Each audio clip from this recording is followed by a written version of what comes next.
Hello and welcome to another Raggy's Beer Review. So today we're going over to Greene King for their small batch release. It's called Ghoul Premium Bitter, 4.2%. Frighteningly Moorish. Ghoul offers a warming toffee character with a touch of orange peel, citrus and spiciness. Yeah, like I say, 4.2%. I did actually see in the supermarket today, Greene King, their hazy beer, whatever it was called, 4-pack. And why?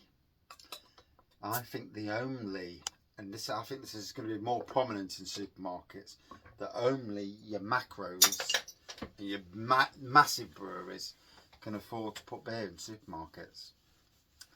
You would have noticed that a lot of the smaller breweries are certainly not doing it now, because the profit margins are very, very low. Only someone who can produce a lot of beer can do it. It's going to be an interesting time for the beer world. So, as we look at that there,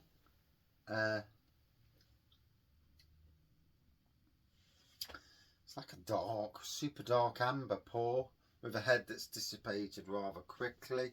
Bit of carbonation going off. It's Sunday evening. And we're basically now on normal beer reviews. We are I'm a day in front. This will be shown Monday. And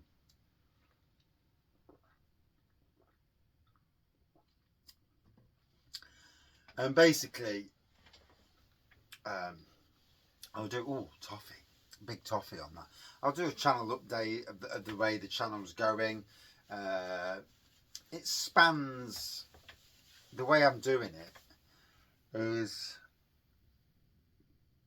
I've got, you'll see anyway. Yeah, nice toffiness from this. I did like this though when it came out at Halloween, which it is an Halloween beer.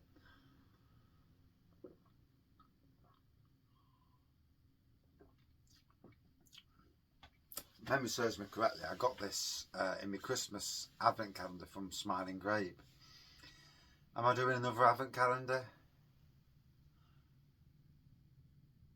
I don't see any future in advent calendars for the channel.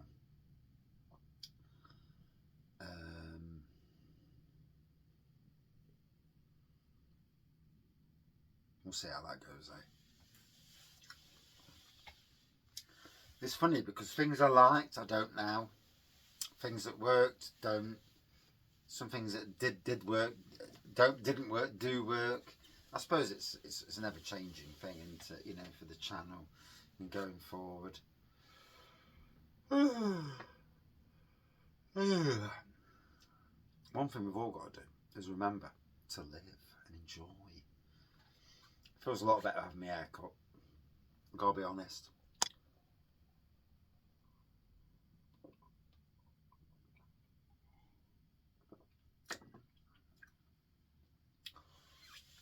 Yeah, easy drinking, toffee. Whenever I've bought it, it's been cheap. I think this was cheap over at Smiling Grape as well. But yeah, not many Smiling Grape beers left now actually. Yeah, there's a couple. But yeah, the beer wall is it's still holding up rather well really. So I'm just not doing as many normal beer reviews. I'm doing a lot of homebrew, short, small beer reviews, quick beer reviews, pub reviews, and more will come to the channel. And yeah, and if I've done a pub review and I feel that the pub needs another review, then I will do that. There's actually 2 pubs on my radar, or probably 3 actually, that another review, for an up-to-date review, would be a good thing. For the people of the beer world who watch Raggy's Beer Reviews and people who come to Nottingham. But I might do it differently. I might, yeah. I've got a plan. To when people come to Nottingham, just to give them a heads up of areas of Nottingham and that, and yeah, that's my, because Nottingham's a big place. You're never ever going to do the whole of Nottingham. yeah, that will be coming. Something different. Don't just want to sit here drinking lots and lots of beer and reviewing.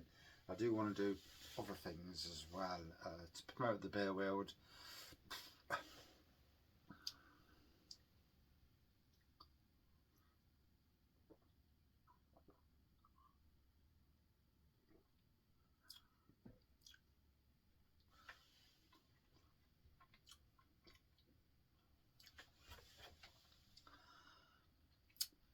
Yeah, so it's an interesting beer. It's predominantly toffee and malty. Um,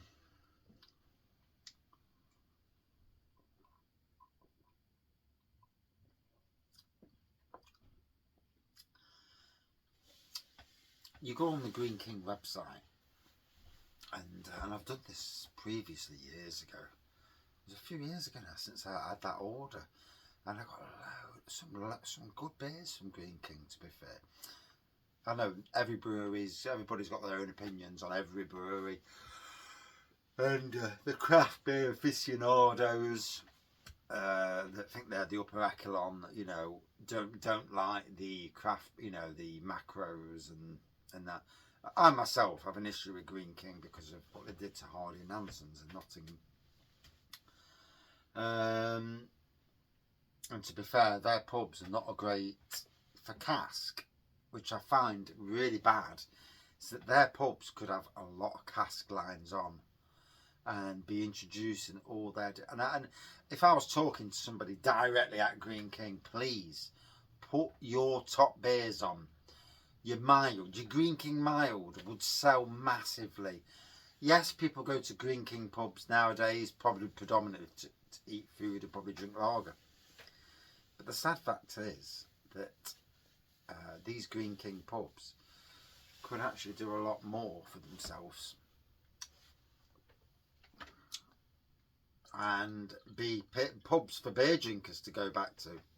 As obviously, as long as the cask ale is as good as Abbott Ale that I had the other week over in the Robin Hood and Little John. The strange thing is that at no time, and it's really ridiculous, that at no time I've had a gooder beer as that in a Greene King pub. You think in your own pub that the lines, the beer would be equally as good as what the Robin Hood and Little John in Arnhem could do.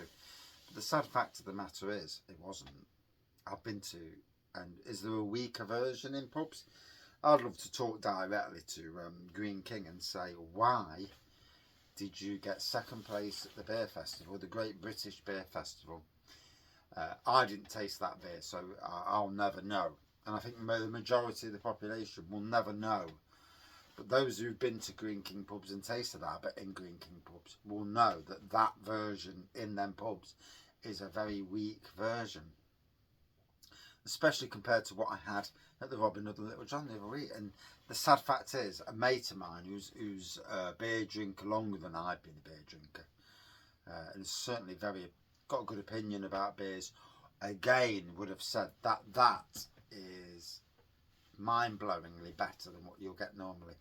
And the landlord of the pub who knows his beers said exactly the same thing.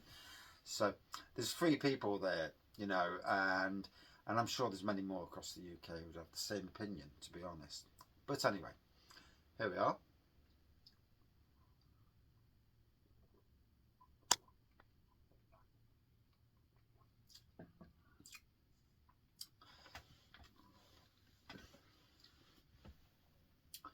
All about toffee.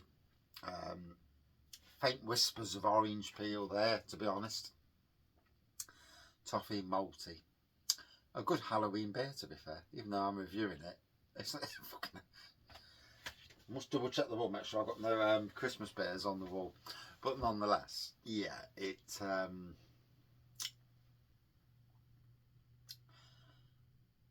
nice, easy drinking beer.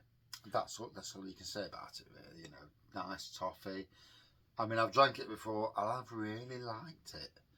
This is probably slightly out of date. I would assume so. I can't see the flipping date. I thought it'd be on the neck. usually, oh, it is, it's on the neck. So, no, September 2024, so it's well in date, even though it was only made small batch. So the funny thing about that is Greene King's small batch is equal to what most mega breweries outside of the big breweries is their big push. You know, that's probably equal to what Badger Brewery do for some of their beers, you know. It's amazing, isn't it? We did actually go by Bury St Edmunds as well at one stage, because I'd seen the signs for Greene King and Bury St Edmunds. But yeah, an enjoyable beer, certainly quaffable, easy drinking. Love the toffee on this, and a 4.2 out of 5 for me. Yes. And if anybody from Greene King watches, please put more of your beers that aren't normally on cask into your pubs. Your food in the pubs is cheap. It's, you know, it's good. I mean, we've got a Greene King pub literally Cooper's Brook up the road from me. I would love them to. I like Old Speckled, Abbott Ale, but have a couple of guest, your own beers, couple of guest cask on that bar, rotating, you know, across your whole range, the Belhaven. I'll tell you now, you do this across your UK pubs, you will bring beer drinkers back into the pubs. Certainly over the weekend, when obviously there's more beer drinking being done, not so much chance of, you know, not selling through the cask, or use smaller casks to go on them pumps.